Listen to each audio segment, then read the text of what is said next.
Hi. I would like to start off this vlog by just saying that The Good Dinosaur was surprising. In many ways, it was absolutely surprising to me. Not just because it happened to come out the same year as another instant classic Pixar film of Inside Out. As such, that was the film that rode the most of the fanfare, of the hype, so to speak, for the grand return of Pixar to its old ways of providing good films, good emotional stories with their patented narrative formula, which is exactly what happened with Inside Out. But also because, honestly,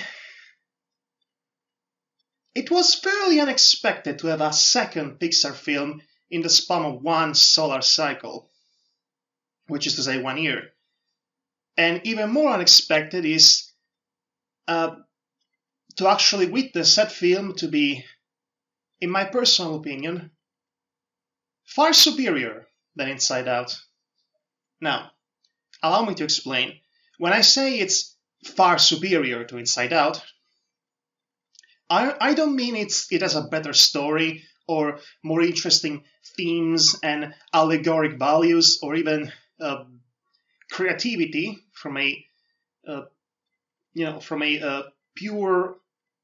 purely a metaphorical representation of the inside of the human mind kind of creativity versus the more realistic looking visuals that the Good Dinosaur has. Honestly, it's more like comparing apples with oranges at that point. But regardless, what I mean is I think The Good Dinosaur is the better Pixar film this year, purely from a cinematic standpoint. From the cinematic language it chooses to tell its fairly simple story with.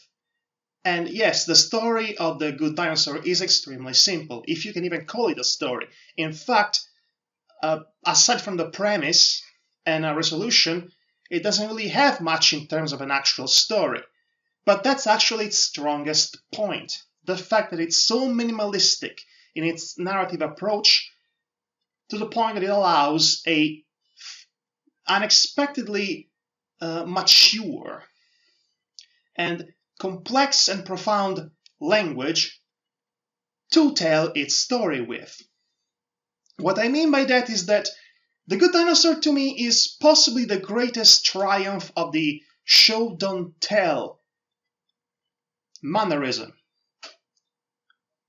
way, so to speak, the show don't tell philosophy that I've ever seen in a mainstream Western animation in my entire life. It's breathtaking and absolutely awe-inspiring from virtually the first minute, the first second of this film, when it completely ditches any preconceived notion of voiceover to explain and establish its world, and instead chooses to present its world and its characters entirely through the means of a very well directed, very well animated, dialogue-free presentation. And I want you to think about it. When was the last time, when was ever, if there was ever even a time, when was ever a time in which you went to watch an animated feature and it didn't have a voiceover to introduce itself? Either that or a song. If you can think of an example in mainstream Western animation, that is, by all means share it with me, because I cannot think of a single example at this point.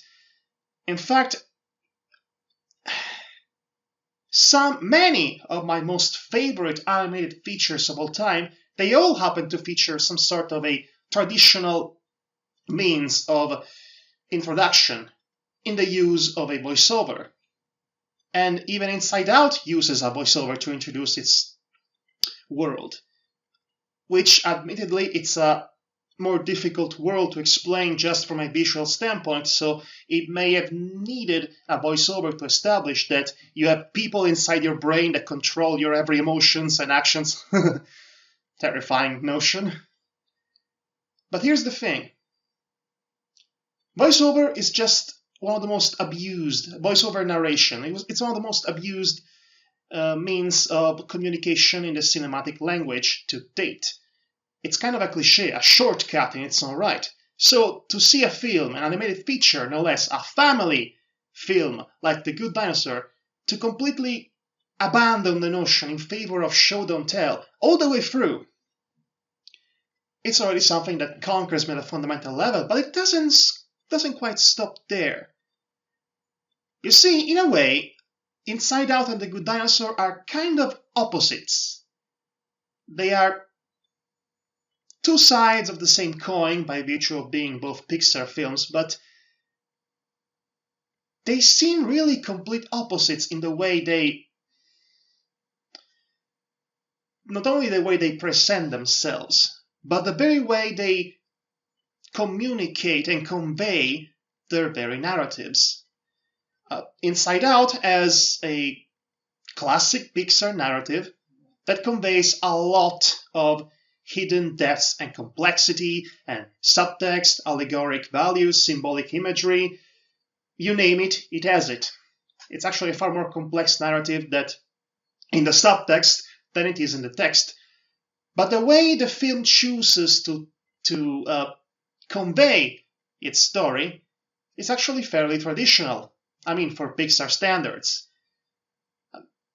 In fact, it's really the classic Pixar film. It's basically all of the Toy Story, right? At least the first one, except with people living inside your mind as opposed to toys. The Good Dinosaur, on the other hand, while it does tell the classic coming-of-age story that involves a literal journey of discovery and self-discovery mixed in with a cleverly subverted trope of the friendship between boy and animal, in which I should say I find it rather ironic that the human is the wild animal, and double ironic because it's the wild animal, in this case, that tries to befriend the sentient character and not the opposite. That's great. But other than that, it's a very simple story, but it's not the story itself that really conquers me. Again, it's the language by which that story gets told. It's really, really essential, limited use of dialogues, no more and no less that they are necessary for any given moment of the film, and its abundance of quiet moments.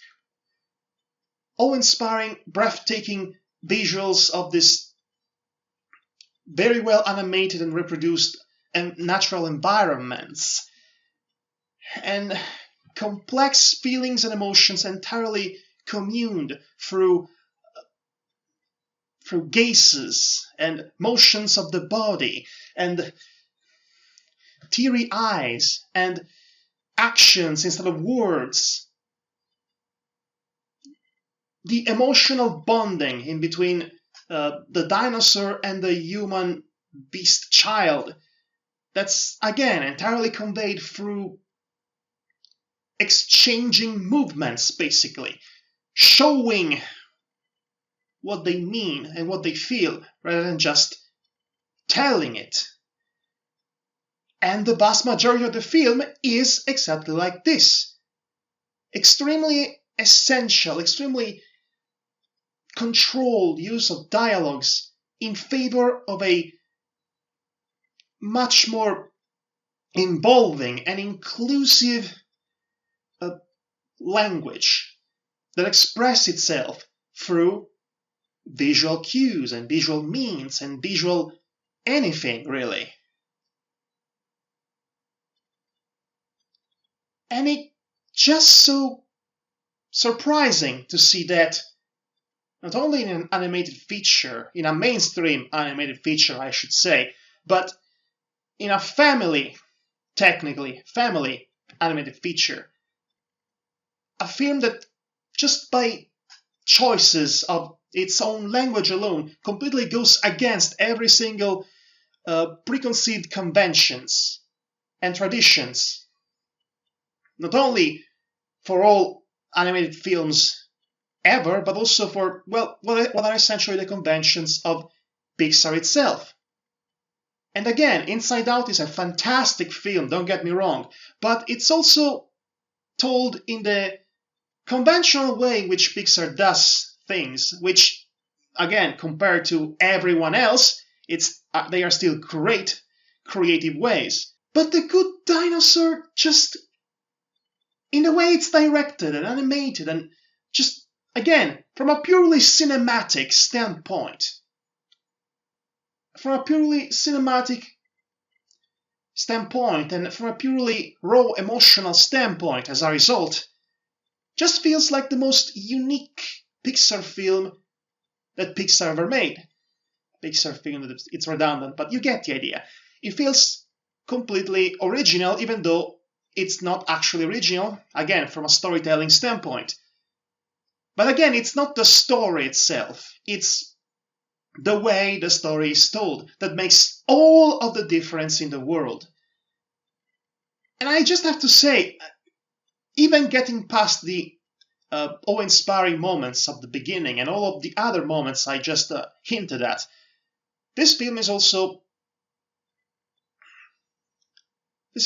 also features a lot of fantastically, immediately, instantly recognizable moments that really puts it really should, in my opinion, put it on the pedestal of our memory bank, so to speak. For example, there was this scene towards the end, right before the climax, in which those killer pteranodons are introduced, and you see their basically wings appearing from the sky oceans of clouds, as if they were shark fins. Not only it's a great reference to Jaws, but it also makes for a fantastically unique moment, one of the greatest moments, in fact, if you ask me, in the cinematic history, in my personal idea. I loved that moment so bad. I loved the moment so bad. And speaking of other great moments that this film has, if you were to tell me 1 year ago that I would be watching a dinosaur flick in which a trio of T-Rexes would try to rescue their herd of buffaloes from a group of hillbilly raptor thieves, I would have asked you what you were smoking and can I have some, but then I saw it in an actual film and it's a legitimately fun moment. But of course, if you like this film, what actually ended up winning you over is, again, the relationship between the dinosaur and the boy, the human beast boy.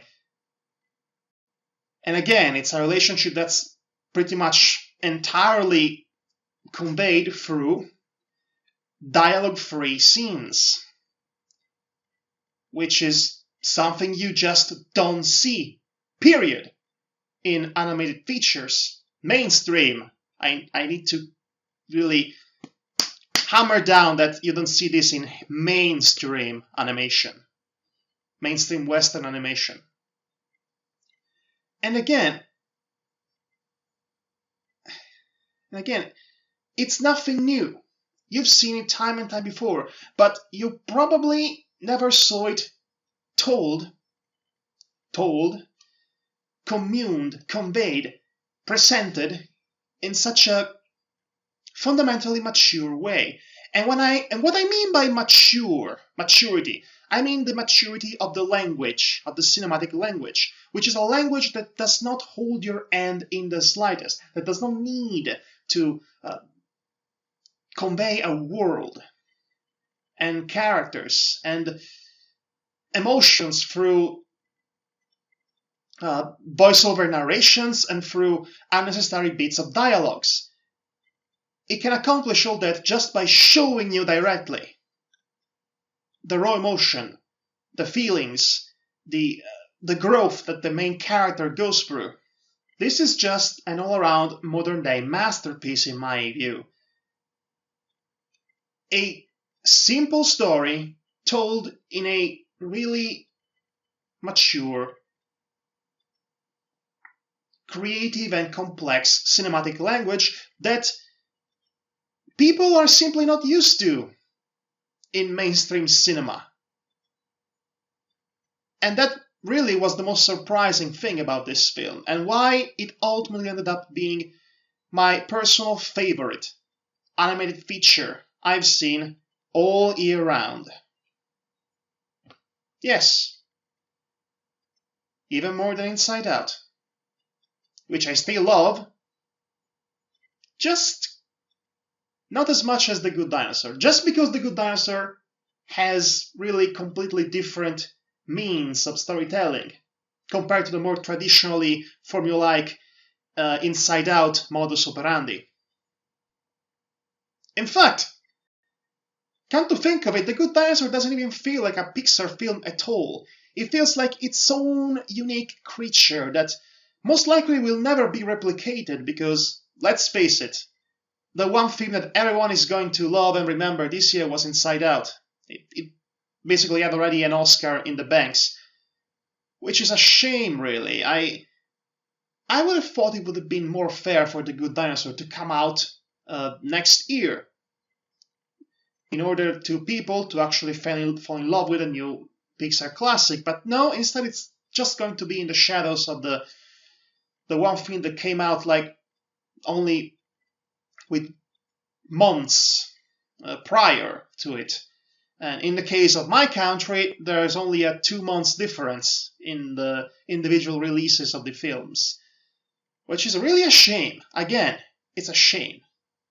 So to summarize, Inside Out, allegorically relevant, thematically complex film, hidden in a simple, classic, traditional narrative, which is conveyed through actually more traditional means of visual narrative, which also includes the use of voiceovers. And then there's The Good Dinosaur, which is a very simple, minimalist narrative, almost non-existent at times, that's communicated with a much more complex, much more inclusive, mature language, which almost makes me think this is not really a children's film, but only because we've been used for children's films to be in a very specific way. And yes, even in a very specific Pixar way, in case of the best ones. And like I said, The Good Dinosaur is just unique. Just an instant classic of cinematic history for the language alone.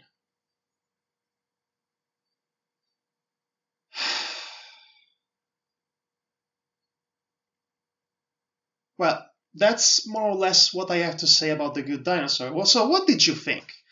Were you emotionally involved in the simplicity of the story, but communed through a very different language from what you are used to?